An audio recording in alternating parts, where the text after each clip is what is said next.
ഞാനൊരു ചിത്രം നിങ്ങളെ കാണിക്കാം. ആ ചിത്രം ഡോക്ടർ പി രവീന്ദ്രൻ ചിത്രമാണ്. ഈ ചിത്രത്തിന് പുറകിൽ നിങ്ങൾക്കൊരു എംബ്ലം കാണാം. ആ എംബ്ലം എന്ന് പറയുന്നത് യൂണിവേഴ്സിറ്റി ഓഫ് കാലിക്കറ്റ് എന്ന എംബ്ലമാണ്. ഈ എംബ്ലം സ്ഥിതി ചെയ്യുന്നത് കാലിക്കറ്റ് യൂണിവേഴ്സിറ്റിയിലെ വൈസ് ചാൻസലറുടെ മുറിയിലാണ്.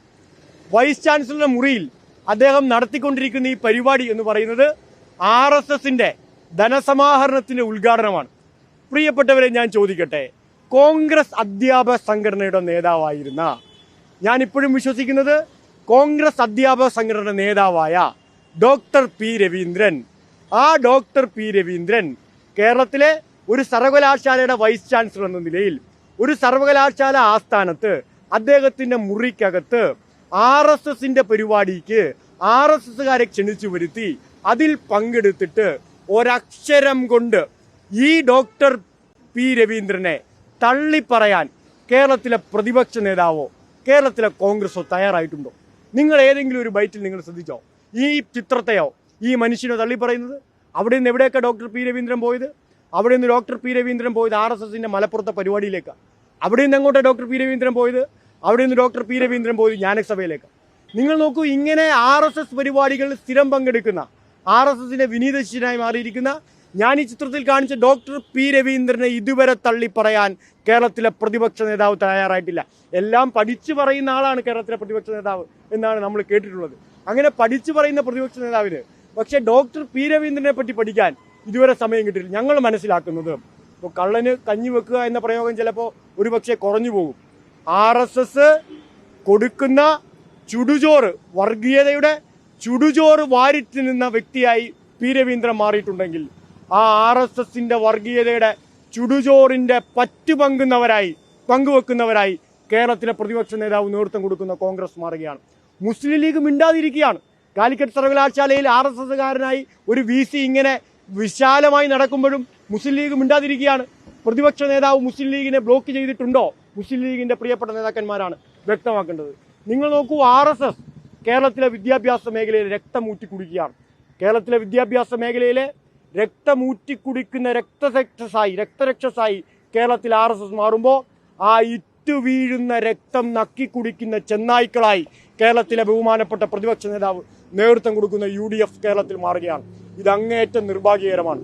അദ്ദേഹം കോൺഗ്രസിലാണ് നിൽക്കുന്നത് എന്ന ബോധ്യം കേരളത്തിലെ പ്രതിപക്ഷ നേതാവിന് ഉണ്ടാവണം. അങ്ങയുടെ പാർട്ടി പ്രതിദാനം ചെയ്യുന്ന ഒരു അധ്യാപക സംഘടന നേതാവ് ഇങ്ങനെ നിർബാധം RSS പരിപാടികളിൽ പങ്കെടുത്തുകൊണ്ടേയിരിക്കുമ്പോൾ ആ RSS പരിപാടിയിൽ പങ്കെടുക്കുന്ന ഡോക്ടർ പി രവീന്ദ്രനെ ഒന്ന് വിലക്കണ്ട, ശാസിക്കണ്ട. ഇപ്പോൾ സ്നേഹപൂർവ്വം ശാസിച്ച് യൂത്ത് കോൺഗ്രസിന്റെ പ്രസിഡന്റിനെ വഷളാക്കിയതുപോലെ വഷളാക്കണ്ട. പക്ഷെ ഒന്ന് ഉപദേശിക്കണ്ടേ, ഒന്ന് പറയണ്ടേ? നിങ്ങളിങ്ങനെ പരസ്യമായി പോരുതെന്ന് പറയണ്ടേ? അങ്ങനെ പറയാൻ പോലും PD സതീശൻ തയ്യാറാവുന്നില്ല. അദ്ദേഹം കോൺഗ്രസിന്റെ പാരമ്പര്യം മറക്കുകയാണ്. അദ്ദേഹം രാഷ്ട്രീയ വനവാസത്തിന് പോകും എന്നാണ് കഴിഞ്ഞ ദിവസം പറയുന്നത് കേട്ടത്. അദ്ദേഹം രാഷ്ട്രീയ വനവാസത്തിന് പോകുമ്പോൾ നെഹ്റു രാജ്യത്തിലെ ആദ്യത്തെ പ്രധാനമന്ത്രിയായിരുന്ന ജവഹർലാൽ നെഹ്റുവിന്റെ കുറച്ച് പുസ്തകങ്ങൾ വാങ്ങിക്കൊണ്ടു പോകുന്നത് നന്നാവും. അദ്ദേഹത്തിന് വേണമെങ്കിൽ SFI ജവഹർലാൽ നെഹ്റുവിന്റെ കുറച്ച് പുസ്തകങ്ങൾ വാങ്ങിത്തരാൻ തയ്യാറാണ്.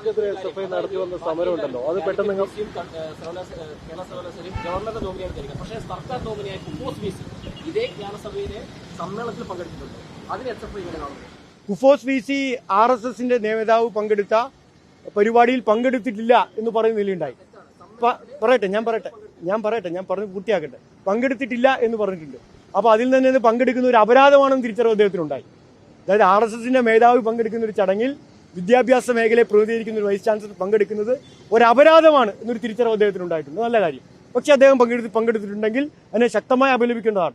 ഒരു കാരണത്തിൽ നമുക്ക് അംഗീകരിക്കാൻ കഴിയുന്നില്ല. പക്ഷേ RSSന്റെ മേധാവി പങ്കെടുത്തൊരു ചടങ്ങിൽ താൻ പങ്കെടുത്തിട്ടില്ല എന്ന് കേരളത്തിലൊരു വൈസ് ചാൻസലർ പറയുന്നതിനെ നമ്മൾ സ്വാഗതം ചെയ്യണം. കാരണം അതങ്ങനെ പങ്കെടുക്കാൻ കൊള്ളുന്ന ചടങ്ങല്ല എന്നൊരു വൈസ് ചാൻസലർ തന്നെ പറയാണ്.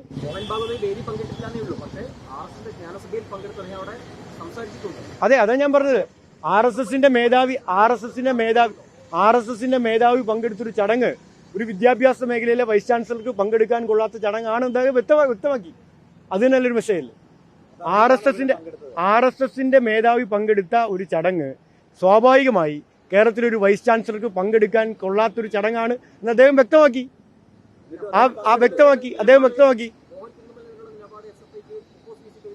തീർച്ചയായും RSSുമായി സന്ധി ചെയ്യുന്ന ഒരു വൈസ് ചാൻസലർ നമുക്ക് അംഗീകരിക്കാൻ കഴിയില്ല. RSSുമായി സന്ധി ചെയ്യുന്ന ഒരു വൈസ് ചാൻസലർ നമുക്ക് അംഗീകരിക്കാൻ കഴിയില്ല. ഇവിടെ കുഫോസ് വിസിയുടെ കാര്യത്തിൽ ഒരു വ്യത്യസ്തത ഉണ്ടായത് അദ്ദേഹം പറഞ്ഞു അദ്ദേഹം തുറന്നു പറയാനുള്ള ആർജവം ഉണ്ടായി. അതായത് ഒരു വൈസ് ചാൻസലർ എന്ന നിലയിൽ RSSന്റെ മേധാവി, ഏത് രാജ്യത്തെ ഏറ്റവും പ്രധാനപ്പെട്ട വർഗീയ സംഘടന നേതാവ് പങ്കെടുക്കുന്ന പരിപാടിയിൽ ഞാൻ പങ്കെടുത്തിട്ടില്ല, അതൊരു കുറച്ചിലായിട്ടാണ് അദ്ദേഹം പറഞ്ഞത്, ഞാൻ പങ്കെടുത്തിട്ടില്ല. അപ്പോൾ അത് പറയുമ്പോൾ തന്നെ നമുക്ക് വ്യക്തമാണല്ലോ അതിനകത്ത് മെസ്സേജ് എന്താണ്. പെട്ടെന്ന് അവസാനിച്ചല്ലോ. ഇന്ന് കേരളത്തിൽ മുഴുവൻ ജില്ലകളിലും SFI അവകാശ പത്രിക മാർച്ച് സംഘടിപ്പിക്കുകയാണ്. ആ അവകാശ പത്രിക മാർച്ച് ചിത്രീകരിക്കാൻ നിങ്ങളെല്ലാവരും ഞാൻ ക്ഷണിക്കുന്നു. ആ അവകാശ പത്രിക കേരളത്തിലെ മുഖ്യമന്ത്രിക്ക് SFI നൽകിയിരിക്കുന്ന അവകാശ പത്രികയിൽ ഒന്നാമതായി കേരളത്തിൽ SFI ഉന്നയിച്ചിരിക്കുന്ന ആവശ്യം അല്ല, ഞാൻ പൂർത്തിയാക്കിയില്ല. ആ അവകാശ പത്രികയിൽ SFI ഉന്നയിച്ചിരിക്കുന്ന ഒന്നാമത്തെ ആവശ്യം കേരളത്തിലെ ഗവർണറെ ചാൻസലർ സ്ഥാനത്ത് നിന്ന് പുറത്താക്കണം എന്നാണ്. അപ്പോൾ ആ സമരം അവസാനിപ്പിച്ചു എന്നല്ലല്ലോ എൻ്റെ അർത്ഥം. കേരളത്തിലെ ഗവർണർ, RSSകാരനായിരിക്കുന്ന ഗവർണർ ചാൻസലർ സ്ഥാനത്തിരിക്കുന്നിടത്തോളം കാലം കേരളത്തിലെ വിദ്യാഭ്യാസ മേഖലയെ കാവ്യവൽക്കരിക്കാൻ ശ്രമിച്ചുകൊണ്ടേയിരിക്കും. അതിനെതിരായി അതിശക്തമായ സമരം SFI തുടരുക ചെയ്യും. കഴിഞ്ഞ ദിവസവും SFI സംസ്ഥാന സെക്രട്ടറി വളരെ കൃത്യമായി വ്യക്തമാക്കിയിട്ടുണ്ട്. കഴിഞ്ഞ ദിവസം SFI സർവകലാശാലയിലേക്ക് മാർച്ച് നടത്തിയിട്ടുണ്ട്. ആ സമരം തുടരുകയാണ്. ഇന്ന് അവകാശ പത്രികയിൽ SFI ഉയർത്തുന്ന പ്രധാനപ്പെട്ട ഒരു മുദ്രാവാക്യം കേരള സർവകലാശാലയിൽ ഉൾപ്പെടെ കേരളത്തിലെ വിവിധ സർവകലാശാലയുടെ ചാൻസലർ സ്ഥാനത്ത് നിന്ന് ഗവർണറെ ഒഴിവാക്കണം എന്നാണ് SFI ആവശ്യം.